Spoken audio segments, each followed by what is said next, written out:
Shalom Adonai, eu estou dizendo a paz do Senhor Jesus Cristo. Seja bem-vindo ao canal A Poderosa Palavra de Deus. Hoje o Senhor tem mais uma palavra de poder para a minha e para a tua vida. Convido você a abrir a Santa Palavra. Em 1 Pedro capítulo 3, apenas 2 versículos. 1 Pedro capítulo 3, versículo 8 e 9. Em 1 Pedro 3, 8 e 9, o Senhor fala para mim e para ti que todo homem, toda mulher, todo jovem, criança, idosos, adolescentes, devem viver de forma em unidade, devem viver com amor, e esse amor fraternal para com todos. Então nós vamos abrir, convido você a abrir a palavra 1 Pedro 3, 8 e 9, que diz assim: Finalmente sede todos de igual ânimo, compadecidos fraternalmente, amigos, misericordiosos, humildes, não pagando mal por mal ou injúria por injúria, antes, pelo contrário, bendizendo, pois para isto mesmo fostes chamados, a fim de receberdes bênção por herança. Oremos. Senhor, abre nosso entendimento, Senhor. Que a tua palavra, Senhor, já revelada aqui em minhas mãos, que nós venhamos a ter iluminação pelo teu Espírito e que essa palavra possa gerar vida em nossos corações. Amém. Quando nós abrimos aqui o texto que foi lido, nós vemos claramente que o desejo do Senhor é que todo homem, toda mulher devem viver aqui na terra. De que forma? Devem viver uma vida exemplar em amor fraternal. Eu pergunto a você, será que você vive aqui na terra de forma exemplar? Ou você é daquele tipo que o que eu faço eu não devo nada a ninguém? Ou você talvez diga, eu sou dono do meu nariz, eu faço o que quero? Ou talvez você também venha com aquela conversa, o que eu faço só diz respeito a mim, mas a Bíblia não nos orienta a agirmos dessa forma. Aí você pergunta, por que não? Porque todo aquele que é de Deus, ele não faz o que ele quer, ela não faz o que ela quer. Ela faz aquilo que está determinado na vontade de Deus aqui na Bíblia. Então convido você, independente do teu credo, da tua religião, fica comigo porque o Senhor tem uma palavra para mim e para você. 1 Pedro 3, 8 e 9, o Senhor, Ele quer que você viva uma vida exemplar, dando bom testemunho, ou seja, sendo uma pessoa que reflita em suas atitudes e ações a pessoa do nosso Senhor e Salvador Jesus Cristo. Como é bom quando as pessoas olham para mim e para você e dizem, rapaz, ali eu vejo um homem de Deus, ali eu vejo uma mulher de Deus. Isso é maravilhoso. Eita, aquela criança é muito educada, aquele jovem é um exemplo, é uma pessoa meiga, carismática. Isso é maravilhoso. Então eu convido você rapidamente a ficar com a palavra aberta, 1 Pedro. Pedro aqui na Bíblia, nós conhecemos, ele foi o apóstolo Pedro, aquele que negou Jesus, mas ele se arrependeu.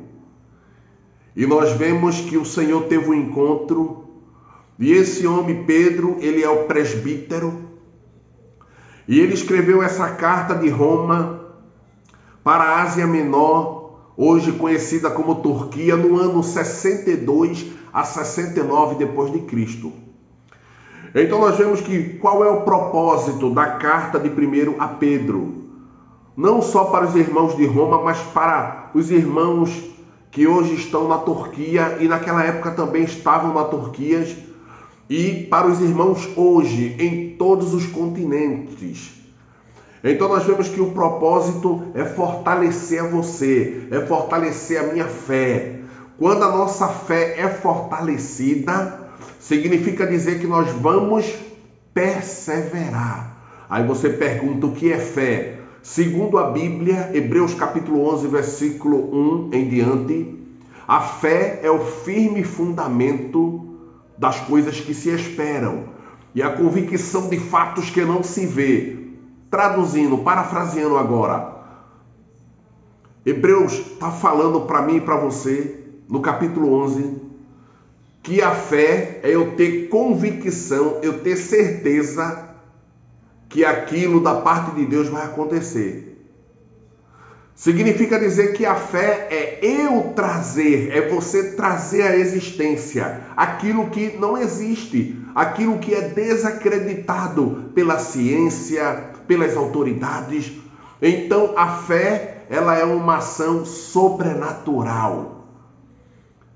Podemos ver que na psiquiatria, psicologia, pessoas que têm fé são tidas como fanáticas, como paranoia, etc.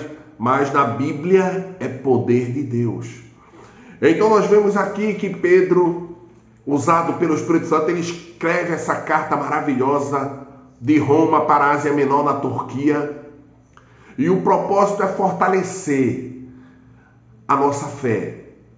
E quando nós temos a fé fortalecida, nós oramos mais, nós perseveramos. Perseverar significa continuidade. Significa dizer que você não vai parar no caminho, não. Você vai até o fim.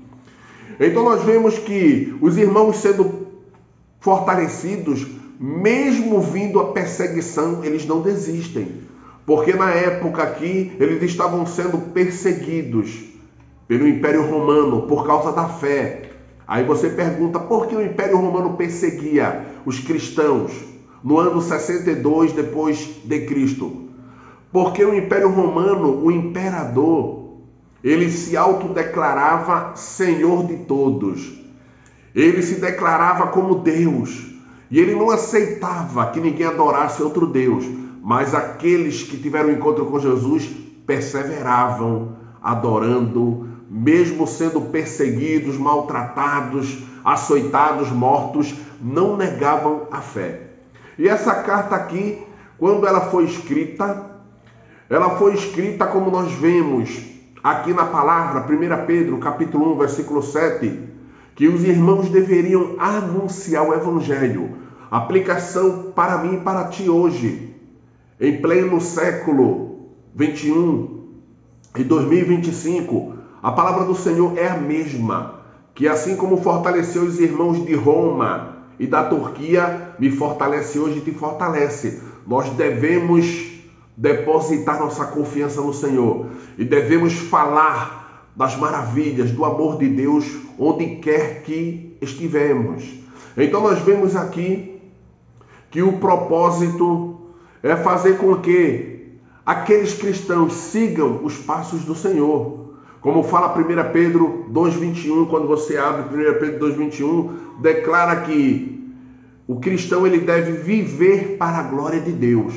Então você começa, diante do nosso mundo capitalista, a entender que o sentido da vida da gente não é o ter dinheiro, não é o ter status, não é o ter posição social, não.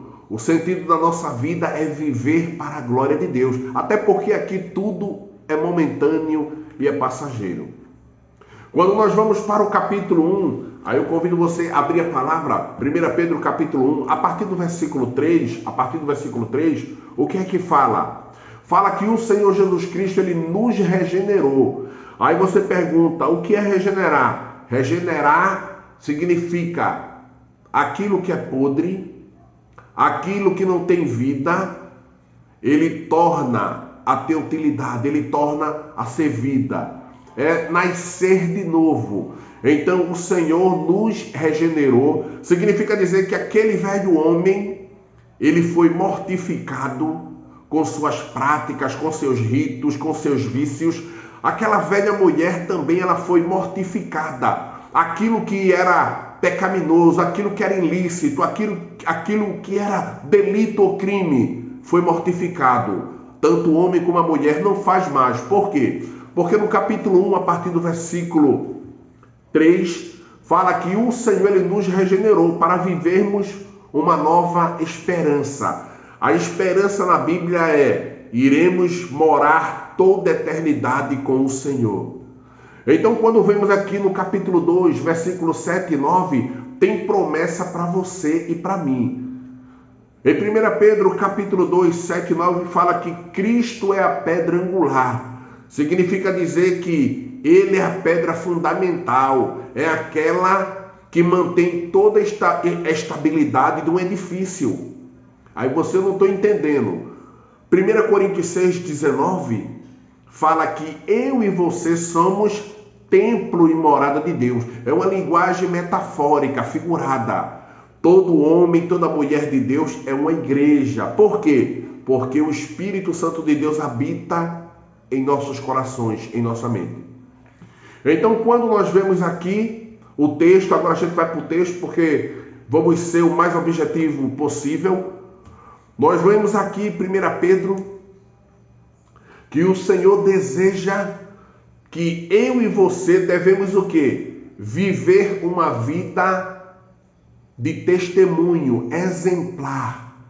E essa vida de testemunho exemplar, ela tem que ser com amor. E o texto mostra que tipo de amor é esse? O amor fraternal, para com todos. Para com todos, não só com o seu filho, sua filha, com os seus entes queridos, não. Fraternal para até com o inimigo, aquele que te odeia, aquele que te deseja mal. A gente vai ver isso rapidamente na Bíblia. Acompanhe comigo no texto. 1 Pedro 3, 8 fala: finalmente, sede todos de igual ânimo. Aplicação para nós. O grego aqui da Bíblia significa o quê? Porque o Novo Testamento da minha Bíblia e da tua Bíblia, ele foi escrito no grego koiné. E está dizendo aqui que todos nós, todo homem, toda mulher deve viver e deve ser todos de igual ânimo. O ânimo aqui no grego, na escrita original da Bíblia, significa o quê? O ânimo aqui significa igualdade de pensamento. Significa uma mesma mente concordante. Significa dizer que eu não concordo, isso não existe. O ânimo aqui diz respeito à mesma mente, o mesmo pensamento, as mesmas vontades, os mesmos objetivos. Mas você pode dizer, mas vai ter coisa que eu não vou concordar. Não. Segundo a Bíblia, quando estamos seguindo a palavra de Deus, sempre há concordância. Por quê? Porque a palavra do Senhor, ela é boa, ela é perfeita e ela é agradável. Ela não se contradiz. Então nós vemos aqui que ânimo significa o quê? A mesma mente, concordante. Não vai ter discussão, não vai ter opiniões contrárias, e isso é muito bom. Mesmo se você não concordar, mas você vai orar e você não vai brigar. Quando nós vemos aqui Romanos capítulo 12, vai corroborar com o texto. Abra a palavra, Romanos capítulo 12, versículo 10. O Senhor fala assim para mim e para ti: amai-vos cordialmente uns aos outros, com amor fraternal, preferindo-vos em honra uns aos outros. Então, quando nós abrimos aqui Romanos capítulo 12, versículo 10, fala que eu e você devemos nos amar cordialmente com amor fraternal. Aí você pergunta, o que significa na Bíblia amor fraternal? Amor de irmãos. Independente se você tem os seus irmãos de consanguinidade, de parentesco primeiro grau, independente disso, a partir do momento que nós somos enxertados, trazidos para o reino de Deus, todos aqueles que compartilham a mesma fé são nossos irmãos. E aqueles que não compartilham a mesma fé, a gente ora por eles, a gente deseja o bem, não o mal, como vai mostrar na Bíblia. Então agora a gente ainda no versículo 8, acompanhe comigo, 1 Pedro 3,8, fala aqui, finalmente sede todos de igual ânimo, e fala, compadecidos. Aí você pergunta, eu já entendi que ânimo é ter o mesmo pensamento, não ter briga nem discussão. Só que fala ainda que nós devemos ser compadecidos. O que é uma pessoa compadecida? Na Bíblia, aqui no grego, uma pessoa compadecida significa ter um sentimento à semelhança do outro. É você ser empático. Ou seja, empatia significa eu me colocar no lugar do outro. Isso é empatia. Independente se o outro está certo ou errado. É você se colocar no lugar do outro e não julgá-lo. Então, quando nós vemos aqui no texto compadecidos, é isso. Tendo sentimento à semelhança do outro. É ser uma pessoa simpática. É ajudar, não criticar. Não provocar angústia e coisas semelhantes. Então nós vemos aqui ainda em Filipenses, vai corroborar com esse texto. Abra a palavra. Filipenses capítulo 3, versículo 16, o que é que diz? Filipenses 3,16 diz, tão somente vivamos de acordo com o que já alcançamos. Aqui está falando no contexto de todo aquele que obedece a palavra. Nós vemos aqui em 1 Pedro 3, 8 e 9, que todo homem e toda mulher deve viver uma vida exemplar no amor fraternal.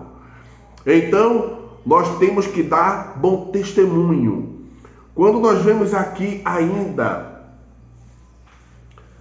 em 1 Pedro 1,7, fala que aqueles que vivem com amor fraternal, eles têm atitudes de 1 Pedro, 2 Pedro, capítulo 1, versículo 7. O sentimento é com a piedade, a fraternidade e a fraternidade, o amor. Fraternidade é comunhão, interação entre irmãos. Aí você começa a entender, a gente vê isso aqui na Santa Palavra. No versículo 8, acompanha ainda comigo, 1 Pedro 3,8, nós aprendemos que aqueles que devem viver uma vida exemplar em amor, eles não só devem ter ânimo, ou seja, ter o mesmo pensamento. Eles não só devem ter o coração compadecido, se colocar no lugar do outro, empatia, ser simpático. Mas a palavra do Senhor diz que tem que ter fraternalmente amigos. Então a gente vê aqui fraternalmente amigos, que nós vemos aqui na frente, misericordiosos. Misericordiosos na Bíblia, o que significa? Significa entranhas, vem lá de dentro, forte entranhas. Isso significa compassivo, de bom coração, bondade. Então, misericórdia é bondade, é você ser compassivo, você ser uma pessoa gentil. A gente vê isso em Hebreus 13:1, abra a palavra Hebreus 13:1. Seja constante o amor fraternal. O ser constante o amor fraternal é você ter o mesmo pensamento, é você se colocar no lugar do outro, como nós vemos no texto, é você ser uma pessoa simpática, você ser uma pessoa atenciosa, receptiva. Mas só que o texto ainda continua. 1 Pedro, capítulo 3, versículo 8, ainda tem mais lições para nós. 1 Pedro 3,8 fala assim, e humildes. Fala que para que nós venhamos a viver uma vida exemplar, fraternal com amor, nós devemos ser humildes. Humildes aqui na Bíblia não é você morar na miséria, não é a questão do poder financeiro, não. Humildes aqui na Bíblia, o que significa? Amigável.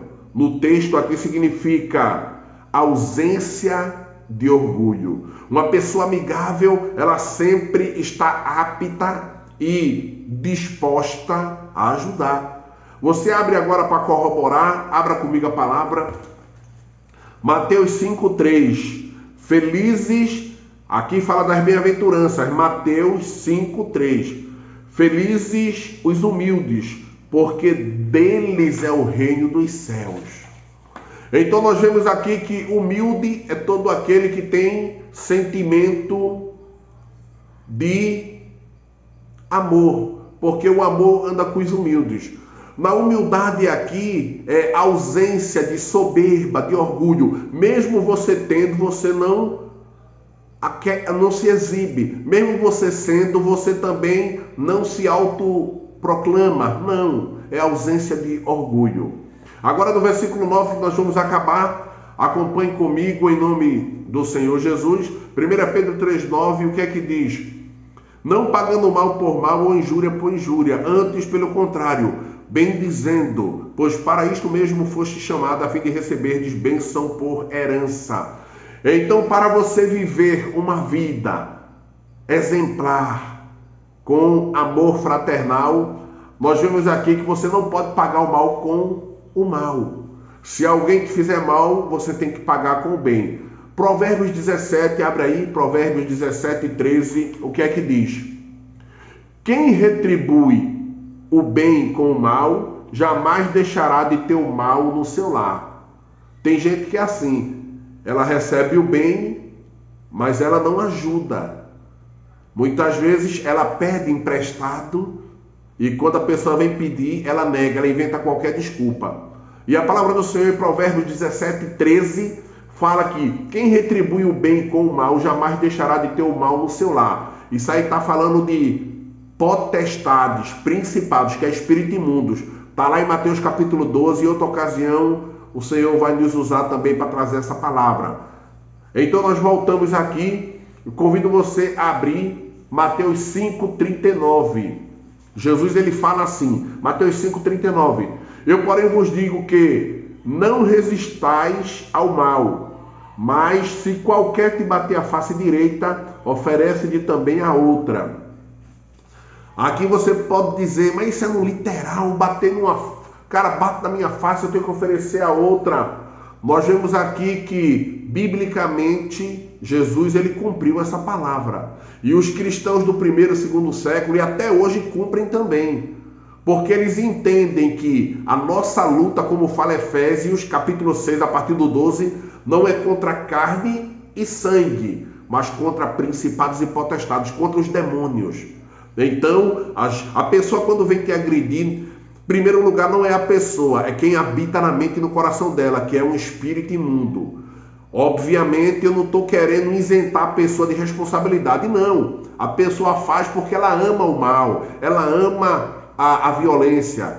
E por ela dar lugar ao diabo, como fala a palavra, não dê lugar ao diabo, ela age dessa forma, porque ela é escrava do diabo.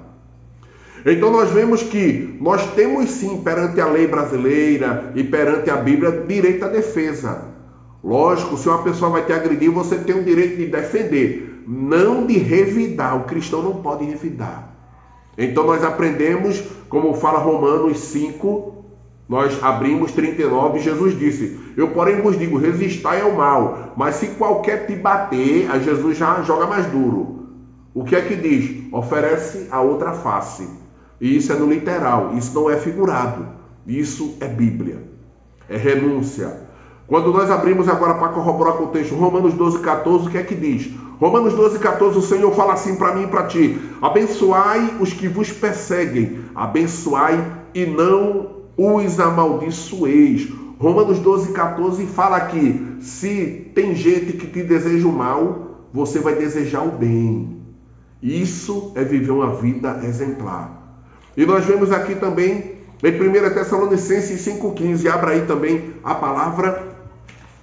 1 Tessalonicenses 5,15, o que é que diz? Tenha cuidado para que ninguém te retribua o mal com o mal, mas sejam sempre bondosos, uns para com os outros e para com todos. Então nós aprendemos que o desejo do Senhor, em 1 Pedro 3, 8 e 9, é que nós venhamos a viver uma vida exemplar. E essa vida exemplar é fraternidade. Fraternidade é comunhão, interação de irmãos. E se aquele que também não faz parte da comunidade, da fraternidade, nós devemos o quê? Orar. E se eles fizerem mal conosco, nós devemos pagar com o bem. Isso é a palavra do Senhor. Convido você amanhã novamente a estar junto comigo aqui no canal A Poderosa Palavra de Deus, com o presbítero Sérgio. Até mais.